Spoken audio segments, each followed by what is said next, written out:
evening, ladies and gentlemen, and welcome to tonight's presentation of Valley Veterans Forum here at CMAC in Fresno, California. My guest tonight is Tom Morton, a decorated Vietnam veteran who was a Marine. And Tom, why don't we start off by talking a little bit about your early life before the Marines? Well, I grew up in the Navy, so I kind of had a career in the Navy, as my dad was a career Navy man. And we went around to a few places in the United States and Hawaii, and we actually lived a couple of years in Japan, which was really cool. And then settled down in San Diego, California, that county anyway, out in La Mesa. So I went through junior high and high school in San Diego. So there were lots of nice beaches there. So I spent a lot of time there and surfing and having a good time, and which kind of reflected my grades in school. They were okay, just enough to get by. Started college as soon as I got out of high school. That didn't go so well. I flunked out. Too much partying, you know. Join a fraternity, forget school. That's usually the problem. Yeah, people say I used to belong to a fraternity called Tapakega, but that's not the case. Okay. So I was doing nothing, and Vietnam was heating up. This is 1966, and you get little notices from the government about, hey, come, we need you. Yes, I said, no, I'm not going in the Army. So I joined the Marine Corps. Smart.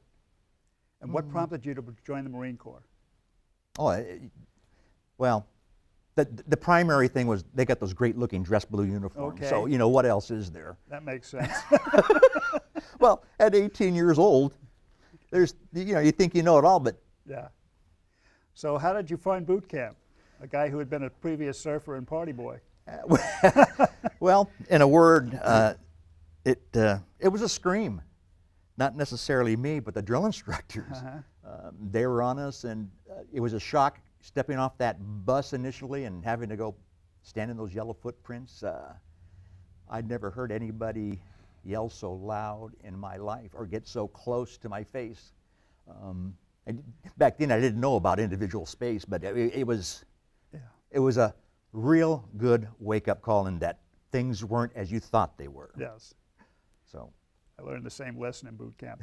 Anyway, so Marines, you're finally graduate. Well, yeah. Well, there's one little incident I'd like you to reflect on, the marksman incident. I found that pretty interesting, having been in the Army myself. Yes, you know, Marines are great shots. If you're not, if you don't qualify, you're just not a Marine. My platoon in boot camp was half reservists, so they pretty much weren't that into it, just to not get drafted and go to Vietnam. You know, CPAs, that kind of stuff. Right. And some of them never held a weapon. Well, we had this one guy who couldn't hit anything. I mean, he scored, but nowhere near enough to get the lowest marksman badge. And I'd been shooting expert the entire. Right. So my drill instructor suggested, and you know what that's like, the suggestion from a drill instructor. To point out here that you were a squad leader, that had something to do with it. That had something to do with it, yeah. Because this guy I'd taken care of pretty much. He was in my squad. But I had to keep track of his score. And if he missed his target, I would tell him to shoot at my target for his next shot, and I would shoot at his target so he'd get enough points to get the marksman badge. So we qualified marksman, and oddly enough, we used to refer to the marksman badge as the toilet seat. Yeah. So, you know, overall, after I was made squad leader after about the first week or so, there are a lot of really good memories that are fun now as I look back on them. And at the time, they weren't difficult. They weren't still, you know, a thing that I felt I would reflect upon and enjoy later on. It's just, I got to get through this. And then I look back, there were funny things. Because like relatively. Relatively, there were their bad times. I learned not to do certain things. You know, there are ways you can keep from getting in trouble. Yes, so, I found that out too. So I did pretty well, but you know, I had my share of in your face. So. And then you went on to radio school. Yes. Kind of followed in your father's footsteps, I understand, in that regard. Yeah, he was a radioman, started out in World War II. He was what we call a Dits and Dahs radioman. Morse code. Mm-hmm. And that's one thing I didn't want to be. I figured going in the Marine Corps. So thank you, USMC.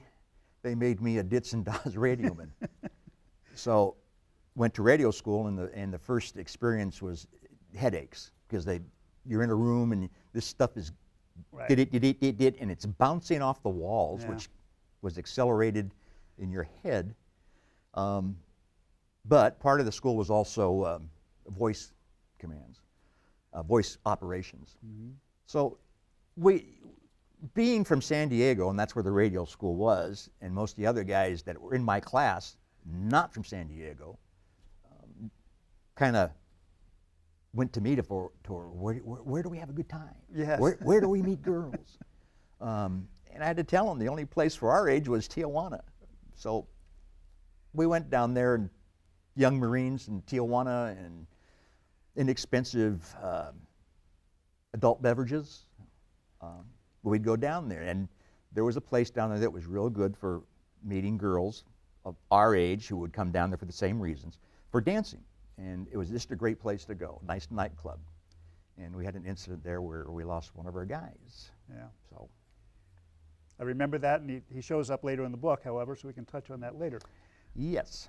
From there, you were hanging around, I guess, for what? How many months? Or Well, actually, it's about 30 days. I think I had to leave, and then went to what they called staging battalion up at Camp Pendleton, okay, which is to prepare you for, I guess, the rigors of being in a foreign country. yeah. And This is after your orders had come down for Westpac. oh yes, Yeah.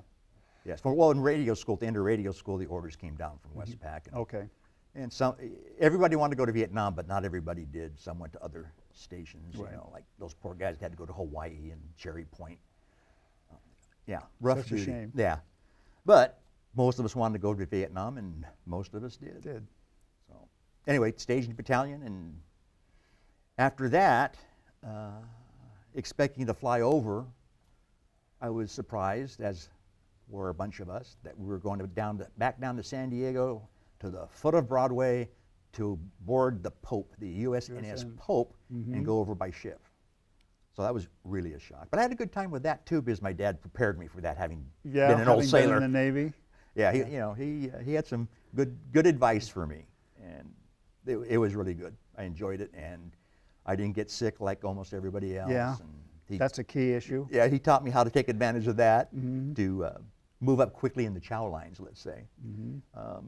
So it was an interesting trip.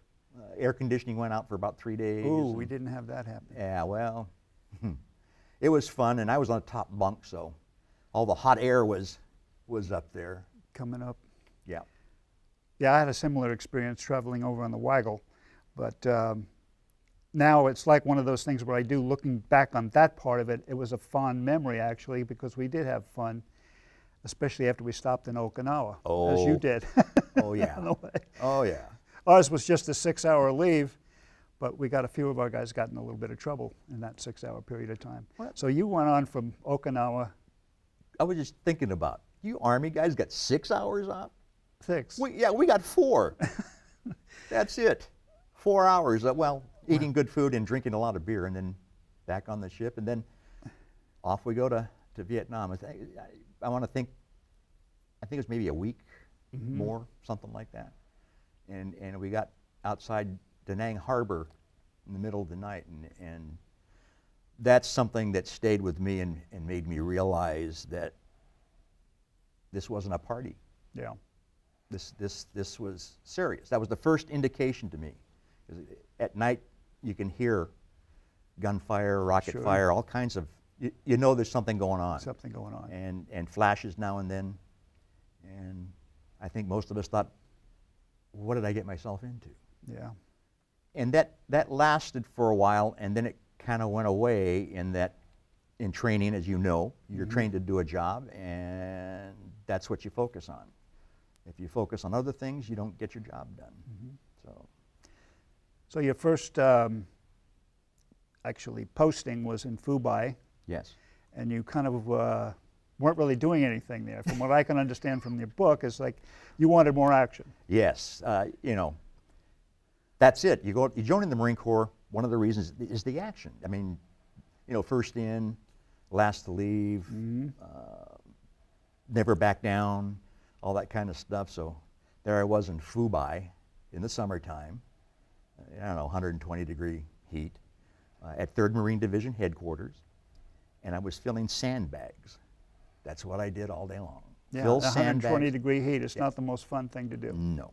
And I think I covered in the book every day when I take a shower.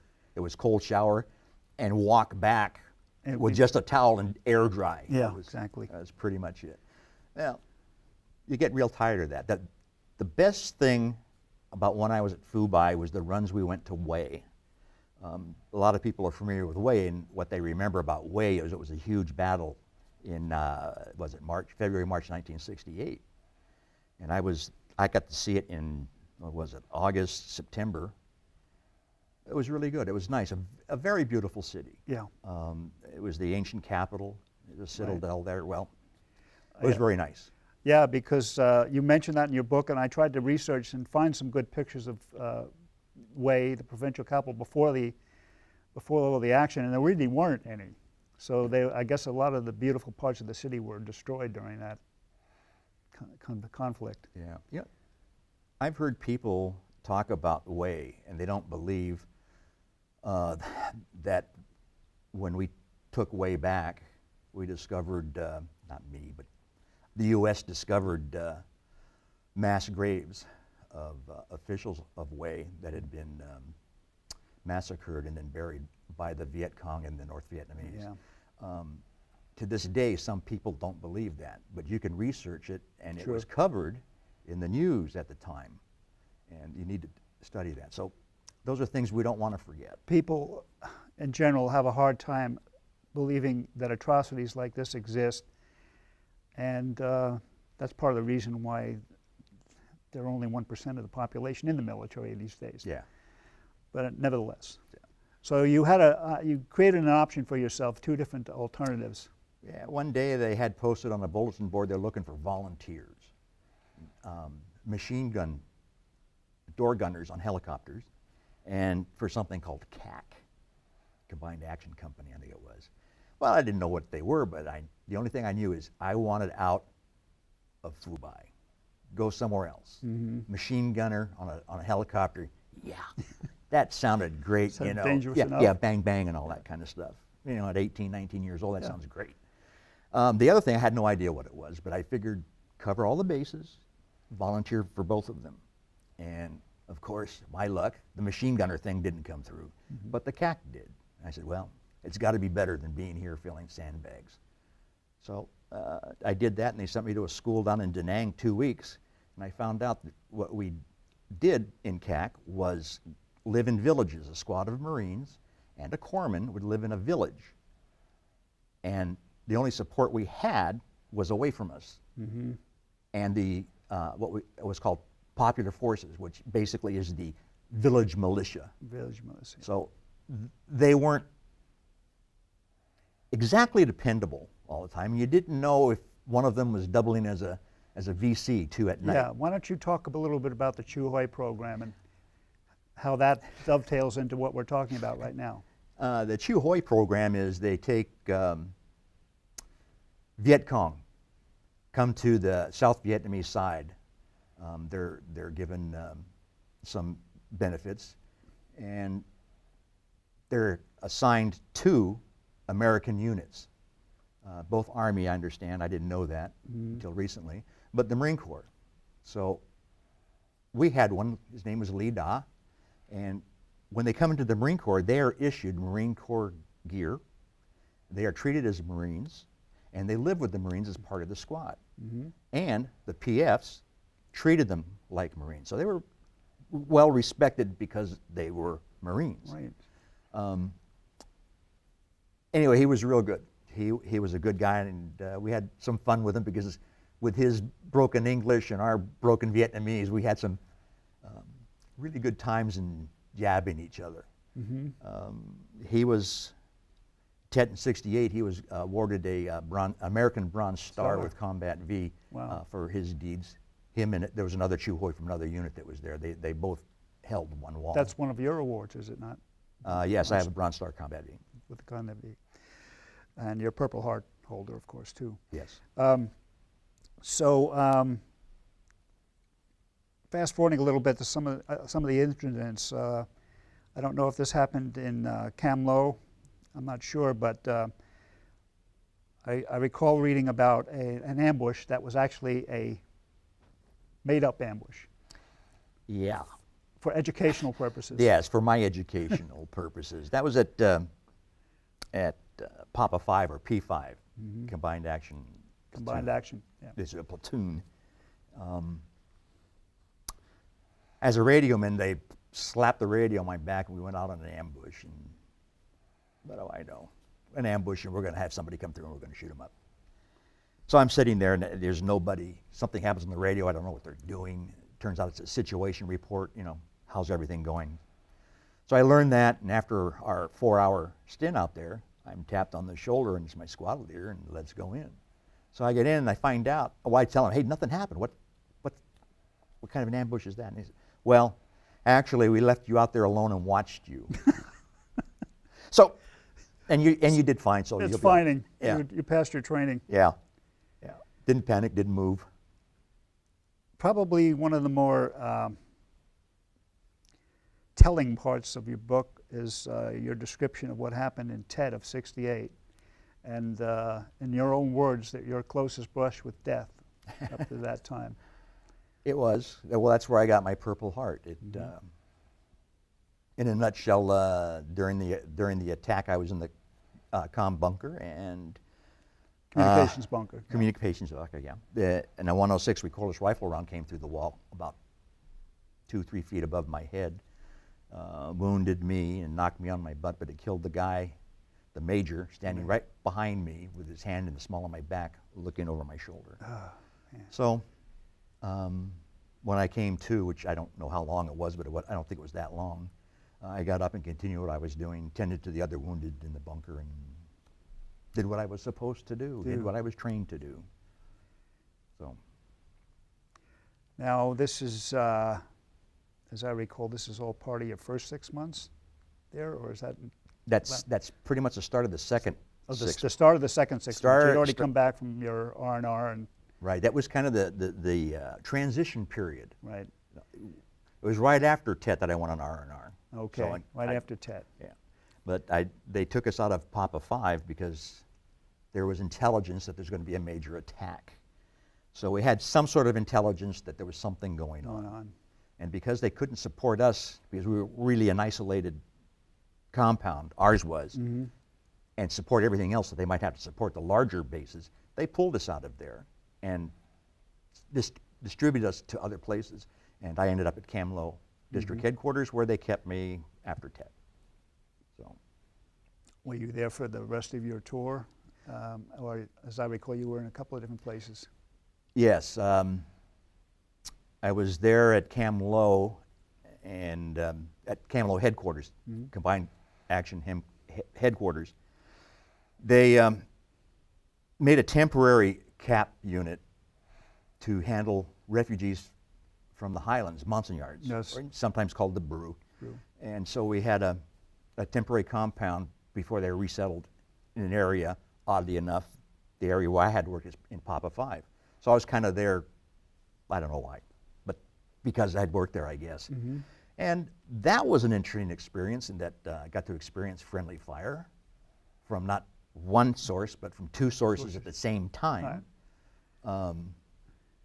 And then dealing with the people and the village chief, part of our stuff as a combined action person was you work with the local people, especially the village chief. And we all had to take turns going over for dinner at the village chiefs and this, that, and the other. Almost got married off to his daughter. Almost got married off, yeah. So. But you gracefully declined, as you were already a married man. Yeah. Yes. Good. Yes. And you eat strange things when you go to a village chief's house, and it turns out the day that I went, I ended up with dysentery, which was another brush with death. People don't realize how bad dysentery can be until they've had it. Not only uncomfortable, but how life-threatening it could be because you're so dissipated. By the time our corpsmen figured out what was going on, I had gotten quite weak. I couldn't stand. And so they had to carry me onto a PC and drive me to Delta Med in Dong Han. Mm-hmm.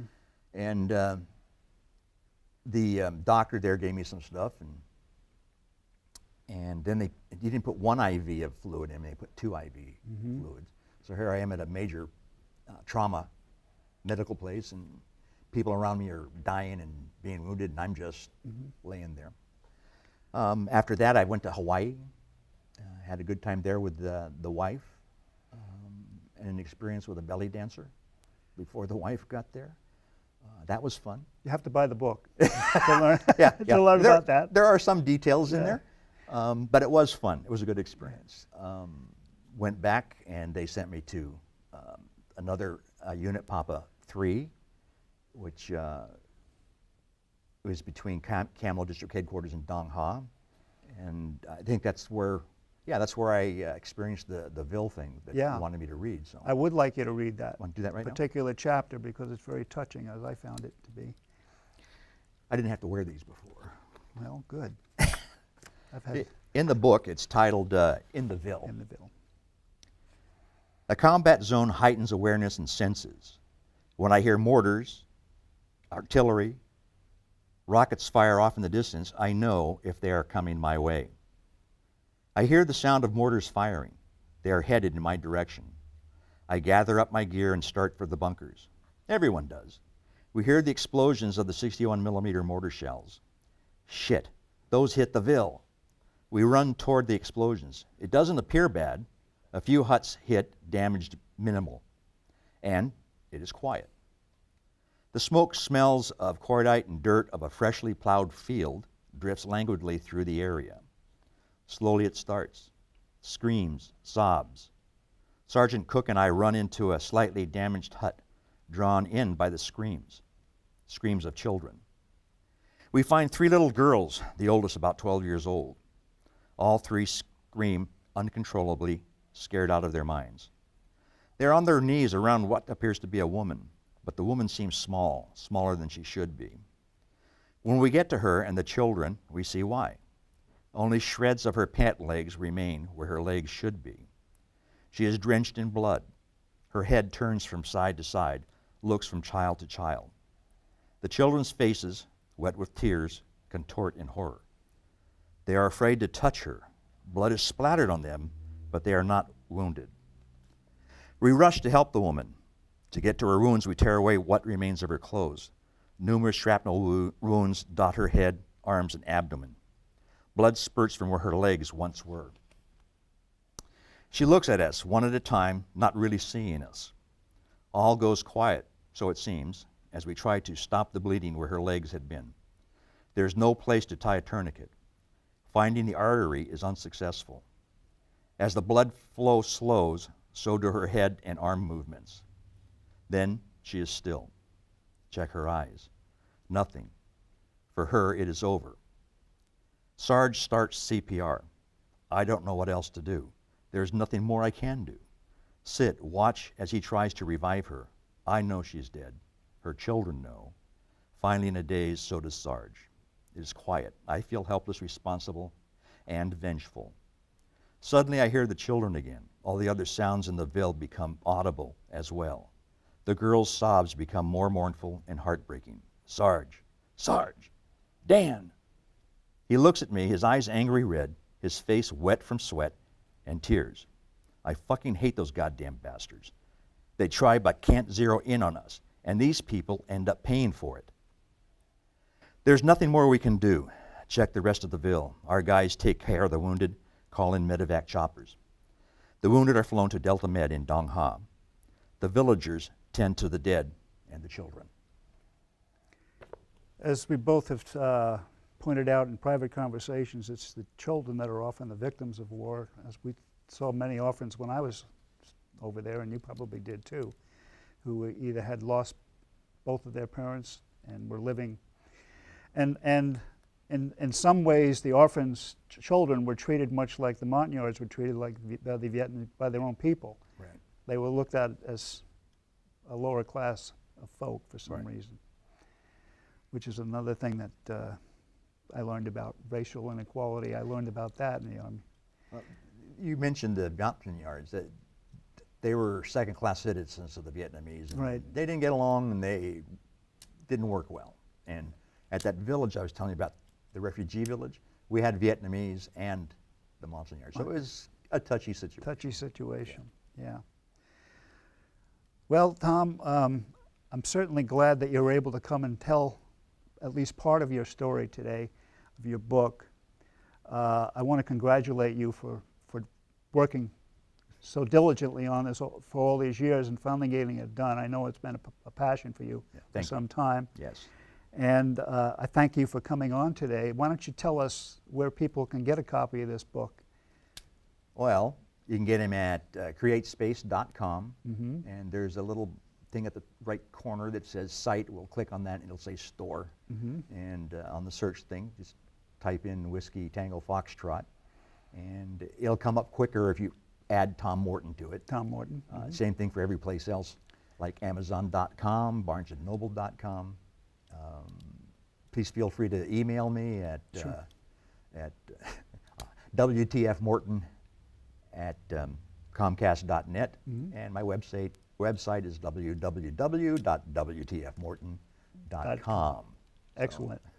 And thank you for having me on. And you're doing a good service for us veterans here in the Valley, and there are many of us who appreciate it. Well, I'm doing this because, it's, as you mentioned, it's therapeutic for me.